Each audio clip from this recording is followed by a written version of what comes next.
Désormais, la caravane cheminait de jour comme de nuit. À tout instant apparaissaient les messages au visage voilé, et le chamelier qui était devenu l'ami du jeune homme expliqua que la guerre des clans avait commencé. On aurait de la chance si on réussissait à arriver à l'oasis. Les animaux étaient épuisés et les hommes de plus en plus silencieux. Le silence était plus impressionnant la nuit. Lorsqu'un chameau qui blatérait, qui n'était pas auparavant qu'un chameau qui blatérait, faisait maintenant peur à tout le monde. Ce pouvait être le signe d'une attaque. Pourtant, le chamelier ne semblait pas s'émouvoir outre mesure de la menace de guerre. « Je suis vivant, dit-il au jeune homme, tout en mangeant une poignée de dattes, dans la nuit sans lune et sans feu de camp. Et pendant que je mange, je ne fais rien d'autre que manger. Quand je marcherai, c'est tout. Et s'il faut un jour me battre, n'importe quel jour, envoie un autre pour mourir, parce que je ne vis ni dans mon passé, ni dans mon avenir. Je n'ai que le présent, et c'est lui seul qui m'intéresse. Si tu peux demeurer toujours dans le présent, alors tu seras un homme heureux. Tu comprendras que dans le désert, il y a de la vie, que le ciel a des étoiles, et que les guerriers se battent parce que c'est là quelque chose d'inhérent à la vie humaine. La vie alors sera une fête, un grand festival, parce qu'elle est toujours le moment que nous sommes en train de vivre, et cela seulement. 2 nuits plus tard, alors qu'il était sur le point de s'endormir, le jeune homme regarda vers l'astre qui indiquait la direction dans laquelle il marchait. Il lui sembla que l'horizon était un peu plus bas, car il y avait au-dessus du désert des centaines d'étoiles. « C'est l'oasis, dit le chamelier. « Alors pourquoi n'y allons-nous pas tout de suite ? Parce que nous avons besoin de dormir. »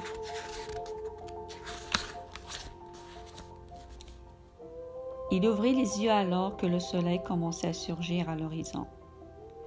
Devant lui, là où avaient brillé les petites étoiles pendant la nuit, s'allongeait une interminable file de palmiers dattiers qui occupait toute l'étendue du désert.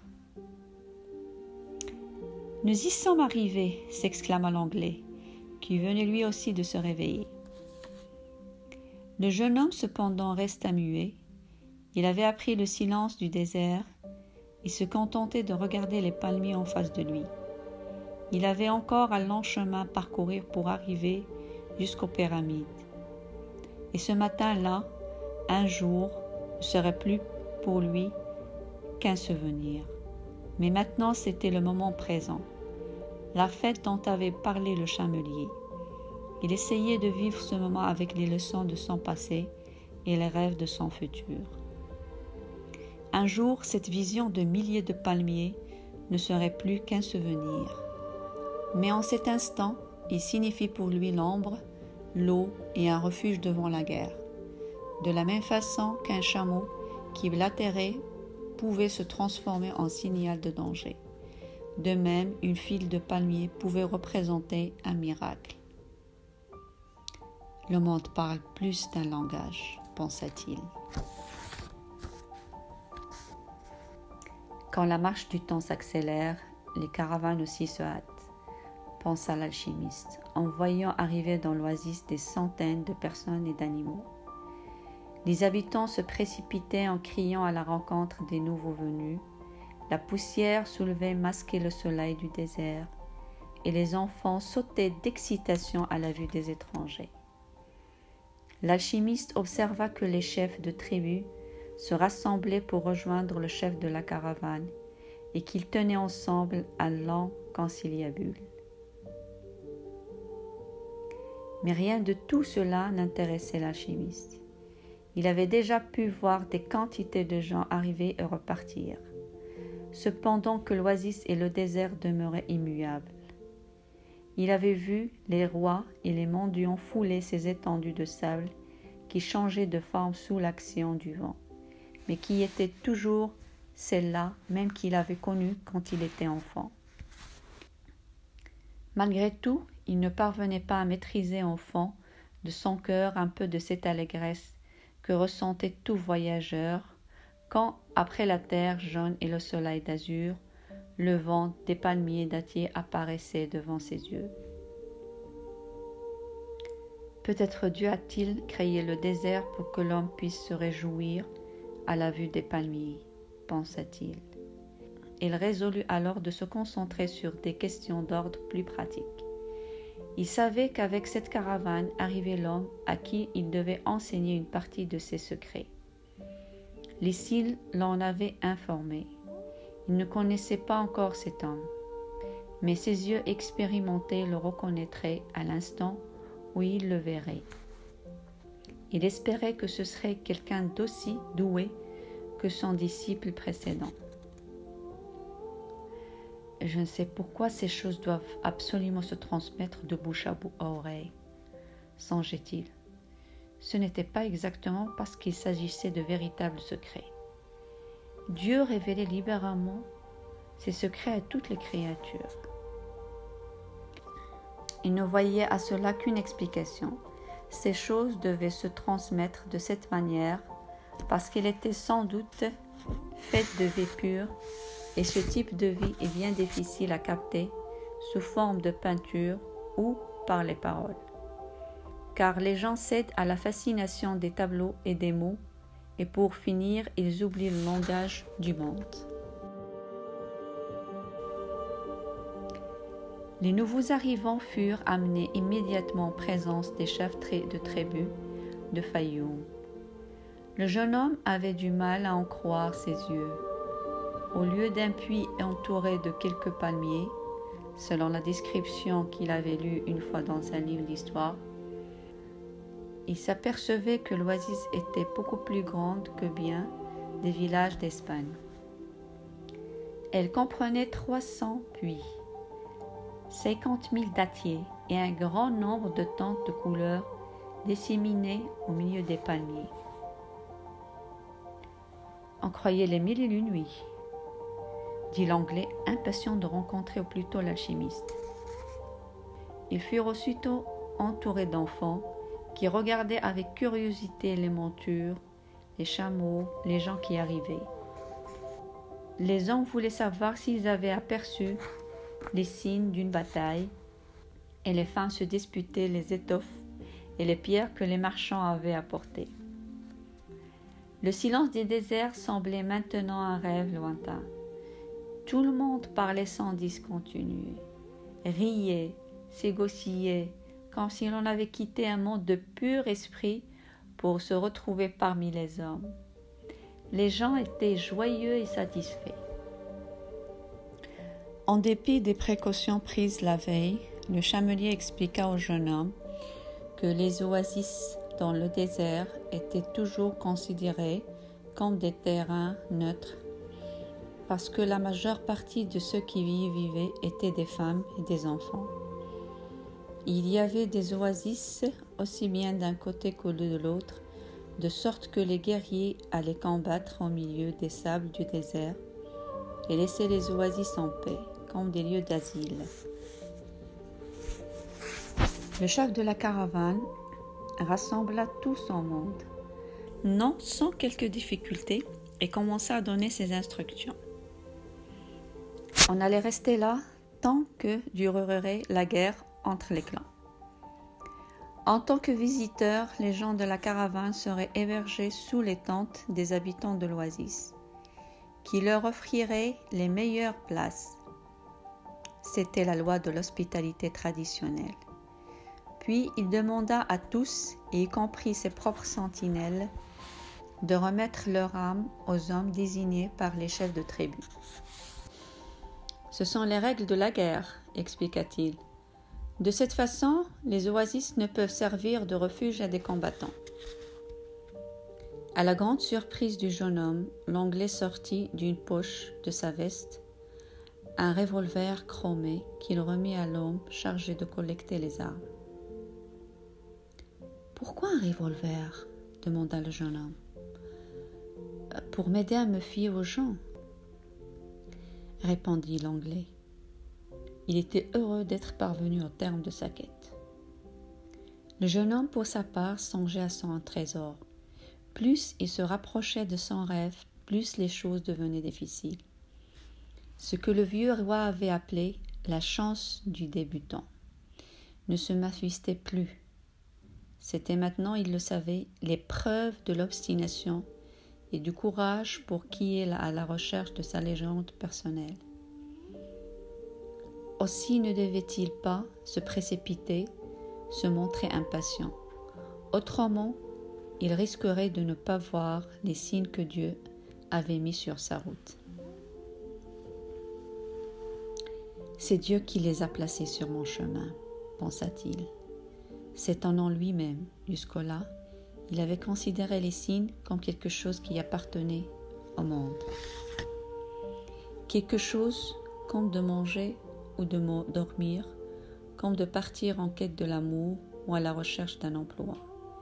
Mais il n'avait jamais pensé que ce pouvait être un langage employé par Dieu pour lui montrer ce qu'il devait faire.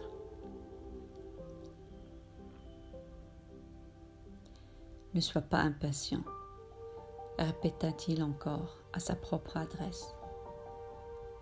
Comme l'a dit le chamelier, mange quand c'est l'heure de manger, et quand c'est l'heure de marcher, marche. Le premier jour, cédant à la fatigue, tout le monde dormit, y compris l'Anglais. Le jeune homme se trouvait plus loin, dans une tente occupée par 5 autres garçons à peu près de son âge. C'étaient des habitants du désert, et il voulait entendre raconter des histoires des grandes cités. Le jeune homme parla de sa vie de berger. Il allait commencer à évoquer son existence de la boutique au Christon, quand l'Anglais entra. « Je vous ai cherché toute la matinée, dit-il, tout en emmenant son compagnon à l'extérieur. Il faut que vous m'aidiez à découvrir où loge l'alchimiste. » Ils essayèrent d'abord de le trouver par leurs propres moyens. Un alchimiste devait sans doute vivre de façon différente des autres habitants de l'oasis. Il était bien probable que sous sa tente, il y eut un fourneau allumé en permanence.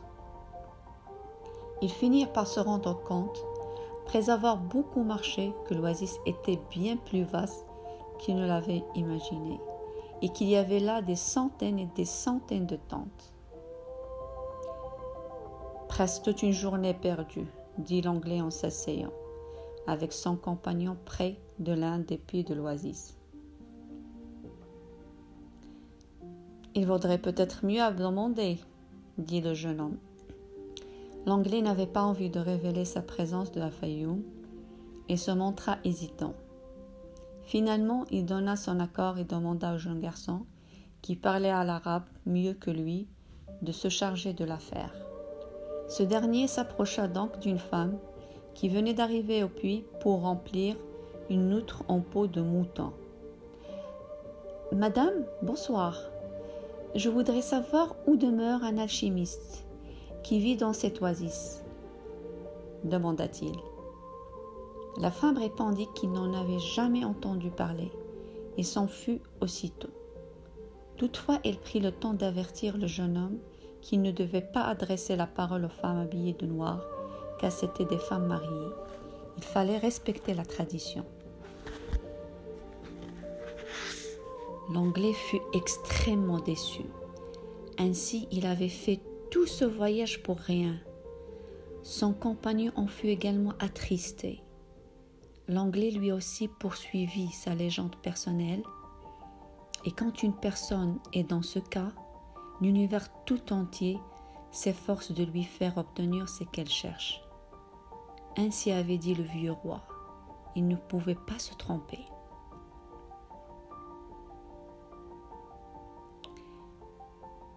« Je n'avais jusqu'ici jamais entendu parler d'alchimiste, » dit le jeune homme. « Sinon, j'essayerai de vous aider. » Un éclair illumina le regard de l'Anglais.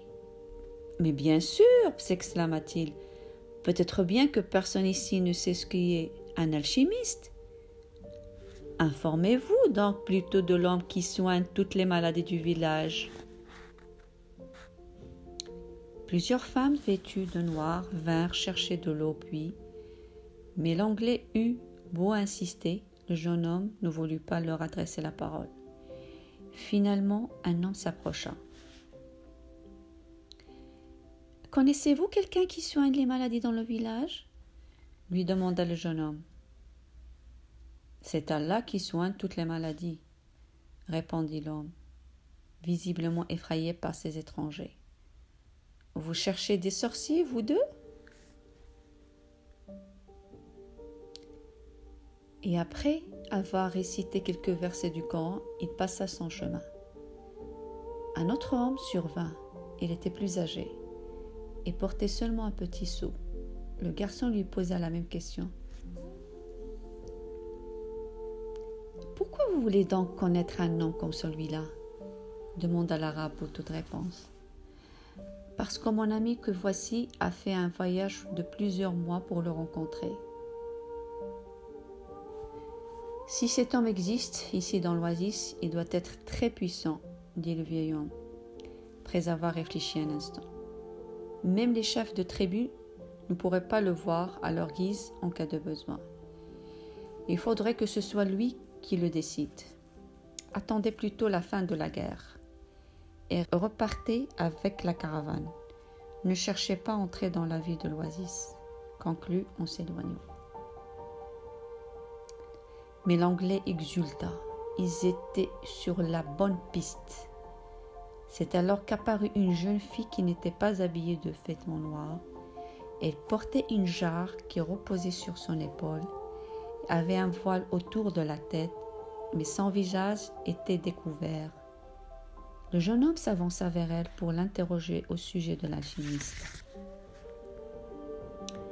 Et ce fut comme si le temps s'arrêtait, comme si l'âme du monde surgissait de toute sa force devant le jeune homme. Quand il vit ses yeux noirs, ses lèvres qui hésitaient entre le sourire et le silence, il comprit la partie la plus essentielle et la plus savante du langage que parlait le monde, et que tous les êtres de la terre étaient capables d'entendre leur cœur. Et cela s'appelait l'amour, quelque chose de plus vieux que les hommes et que le désert même, et qui pourtant ressurgissait toujours avec la même force. Partout où deux regards venaient à se croiser comme se croisèrent alors ces deux regards près d'un puits. Les lèvres enfin se décidèrent pour un sourire, et c'était là un signe, le signe qu'il avait attendu sans le savoir pendant un si longtemps de sa vie, qu'il avait cherché dans les livres et auprès de ses brebis, dans les cristaux et dans le silence du désert. Voilà, c'était le pur langage du monde, sans aucune explication, parce que l'univers n'avait besoin d'aucune explication pour continuer sa route dans l'espace infini. Tout ce qu'il comprenait en cet instant, c'était qu'il se trouvait devant la femme de sa vie, et sans la moindre nécessité de parole. Elle aussi devait le savoir. Il en était plus sûr que de n'importe quoi au monde, même si ses parents et les parents de ses parents avaient toujours dit qu'il fallait d'abord faire sa cour et se fiancer, connaître l'autre et avoir de l'argent avant de se marier. Qui disait cela n'avait sans doute jamais connu le langage universel, car lorsqu'on se baigne dans ce langage, il est facile de comprendre qu'il y a toujours dans le monde une personne qui en attend une autre, que ce soit en plein désert ou au cœur des grandes villes. Et quand ces deux personnes se rencontrent et que leurs regards se croisent, tout le passé et tout le futur sont désormais sans la moindre importance. Seul existe ce moment présent et cette incroyable certitude que toute chose sous la voûte du ciel a été écrite par la même main. La main qui fait naître l'amour et qui a créé une âme sœur pour chaque être qui travaille, se repose et cherche des trésors sous la lumière du soleil. Parce que S'il n'en était pas ainsi, les rêves de l'espace humain n'auraient aucun sens. Mektoub, se dit-il. L'Anglais qui était assis se releva et secoua son compagnon. « Allez, demandez-lui !» Le jeune homme s'approcha de la jeune fille. Elle sourit à nouveau. Il sourit aussi.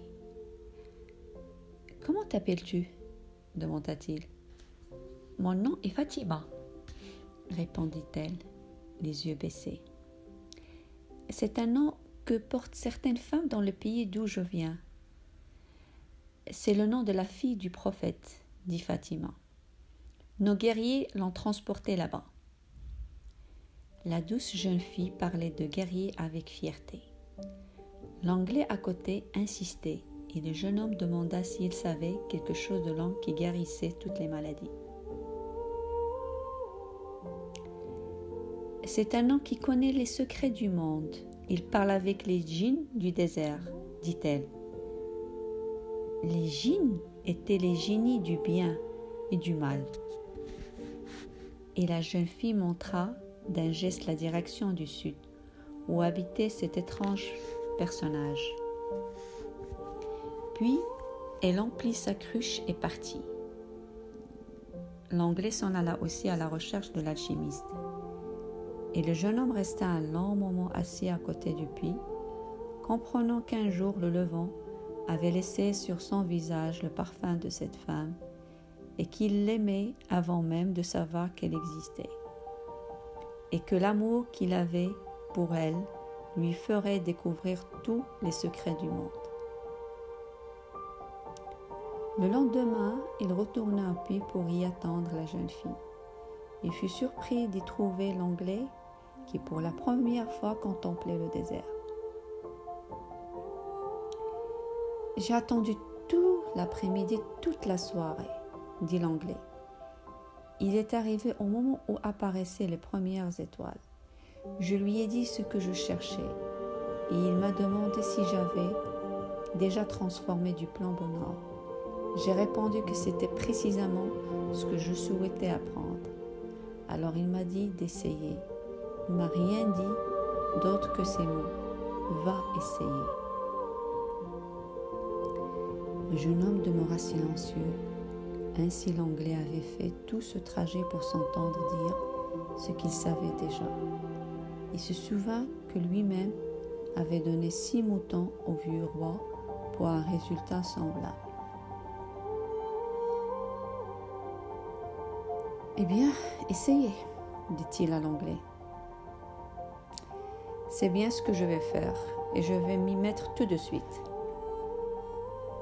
Peu après son départ, Fatima arriva au puits pour remplir sa cruche. « Je suis venue te dire une chose toute simple, » lui dit le jeune homme. « Je veux que tu sois ma femme. Je t'aime. » La jeune fille laissa déborder le récipient. « Je vais t'attendre ici chaque jour, » reprit-il. « J'ai traversé le désert pour venir chercher un trésor qui se trouve à proximité des pyramides. La guerre était pour moi une malédiction. C'est maintenant une bénédiction, puisqu'elle mobilise ici près de toi. La guerre va bien finir un jour, dit la jeune fille.